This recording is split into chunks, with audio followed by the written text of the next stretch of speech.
Hello everyone, welcome back to Mad About Cards and Crafts. Today I'm sharing a card using products from Honeybee Stamps and I'm coloring with my Polychromo pencils. I do have the products and the colors that I use listed in the box above. You'll see that I am coloring these birds and I'm only going to color one of them for you. I do use different variations of the same three colors. I either decide to make the bird lighter or darker, so the darker colored pencil obviously is going to be used more in some of the birds than others.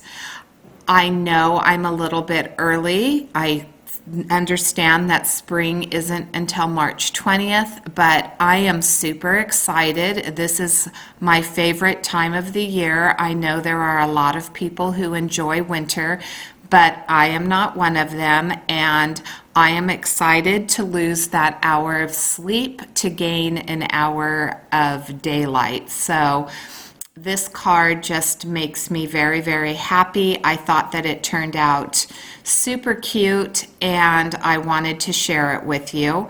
I did color for the Kathy Rack 30-day color challenge. That's what prompted me to pull out my Polychromos.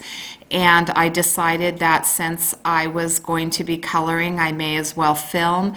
When I put the card together, I absolutely adored it and knew that I wanted to share the footage. So I will color the tree branch, just a few of the leaves, and I will color the branch, just a little bit of it. So I am using my darkest color to give some shading to that beehive, and I will also use the lines that are drawn in to create that depth, and then I will continue to build the color up from there.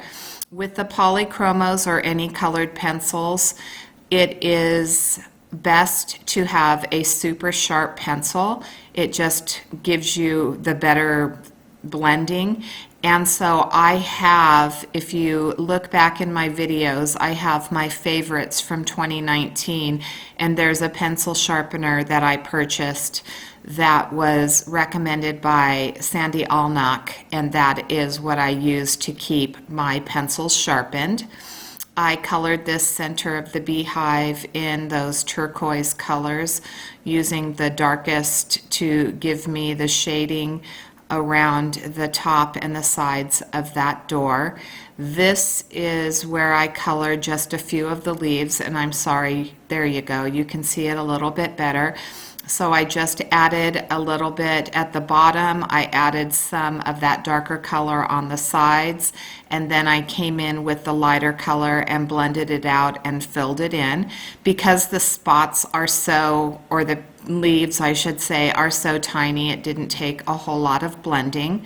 And now I'm going to add a little bit of texture to this branch, and so I add a knot hole and a few little lines, and then I will go over it with my lighter color. And so for all of these images, I just go back and forth. It takes, a little bit of time to do this, and I didn't want to bore you with a whole lot of coloring. There's enough in here as it is. So I'm just showing you basically the first layer, and I would guess that I go over almost everything 3 times at least. So I'll come over with that lighter color, and then I'll go back with the darker color and do it again, and then the same with this little nest.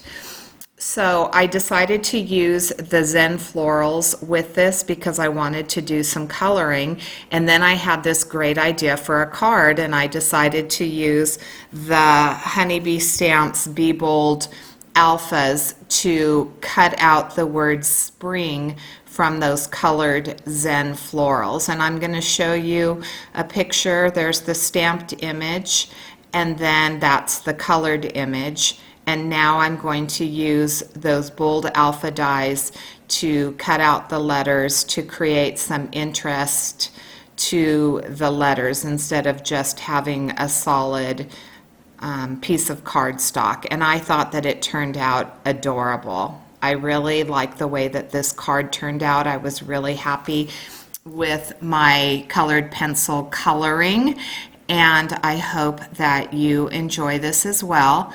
You'll notice when I start putting some of the pieces together that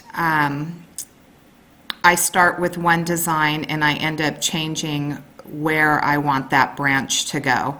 I'm starting here with a little bit of tumbled glass, and that is a die from Gina Marie Designs. And then this is one of the fall shower stencils from Honeybee, and I decided to come in with some of the clouds. They end up getting covered up more than I thought that they would. I thought that I had pretty good placement, but it still creates a little bit of texture in the background. So I came in afterwards with that stormy sky just to darken them up, and then I will add a little bit of that salty ocean to the background so that I get some more variation in my colors, and then I'll start building my card. Other than the coloring, this was super easy to put together. And see, here's where I start with that branch in the left-hand corner, and I'll start putting my letters on just to see, you know, placement where I want some of my things, and then I realize that I would like it better in the other corner. I don't like the way that it's covering that. I don't know, there was something about the way that it was covering that cloud in the upper left-hand corner that was bothering my eye, and so I just decided to switch it around and put the branch in the other corner. This is my first card using this set. I've had this in my collection for a few minutes, and I just have not used them. I wanted to soften that up, and the best way to do that is to use that Unicorn White Hero Arts ink, and it gives it just a little more of a fluffier feel. And I use that quite frequently when I want to lighten up my distress inks. I tend to pull my distress inks more than my distress oxides. Here I use the oxides, but I do tend to use my distress inks for whatever reason more so. So here's where I start building the card. I will cut off that branch in the upper right-hand corner just to make it more aesthetically pleasing. I wanted to add both the nest and the beehive because both things scream spring. And we have started getting some of the birds back. I'm seeing bigger flocks that are flying around now.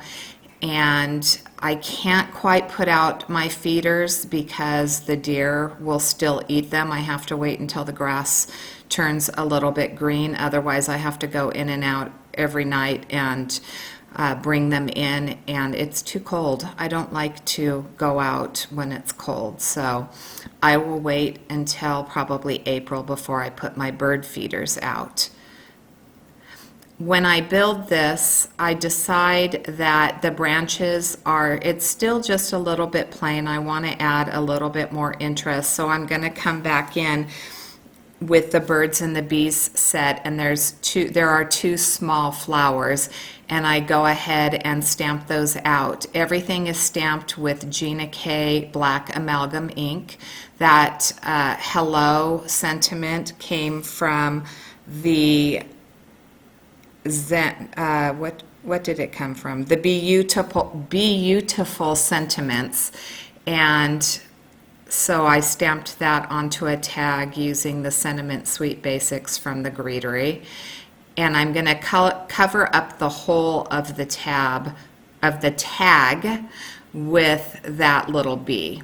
So now I'm just laying everything down. I lay everything flat to the card. There's again no foam dimension on any of this, and I just think that it, like I said, that it turned out beautifully. I love those letters. I love that added pop of color with the Polychromos and those Zen florals. So let me know in the box below, are you ready for spring? Are you what season is your favorite? My favorite season is summer because I like hot weather and I love being out on our boat and on the lake. So if I can be in the hot sun, I am a happy camper. My skin probably not so much. I do use a lot of sunscreen, but if I could be on the water, whether it be the beach or the lake, that's where I'm happiest. I'm just a water person. I guess that comes from growing up in Southern California. You know, I grew up going to the beach, taking the bus to the beach, and it's just my happy place. I've learned that I am not really a winter snow person. I can handle the snow or handle the cold for a little bit, but after a while it's too mundane for me. I don't like to be out in it. I used to love to snowshoe, but it's a little bit windy here and I don't enjoy the wind, the cold wind, I should say. So there's mama and baby, because of course we do know that the birds are having their babies now, or they're getting ready to. And then I'm going to color up those little florals, the little flower pieces that I add. And that will pretty much be my card for today. I decided to load this one a little bit early because I realized that Simon Says Stamp is going to be having their big blog hop starting tomorrow, and I figured that there probably won't be as many videos up today for you to enjoy. So I hope that you'll give me a thumbs up and you'll hit subscribe. My views have been a little bit down, and I don't know if it's because people are going outside. I mentioned this in a video that's coming up, or what it is. If there's something in particular that you would like to see, a technique or some sort of medium that you would like me to use, maybe, you know, let me know. Do you prefer when I'm doing the scene building, or do you prefer when I'm coloring the florals?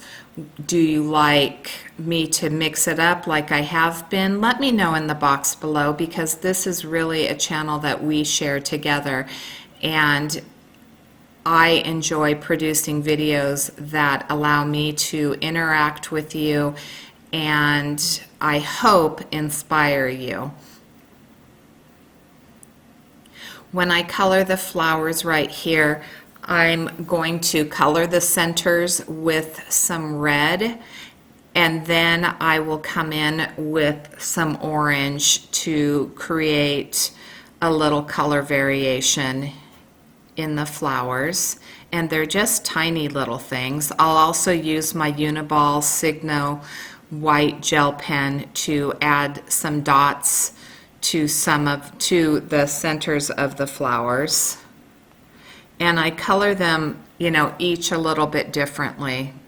I add more red to some of them than I do to others, so it will create a little bit of variation in those flowers. I have a few hops that are coming up, and I also have a collab coming up with my friend Kathy. She and I are both part of, she just joined Team Tiny, so when you see the Team Tiny videos this month, she should have a video up.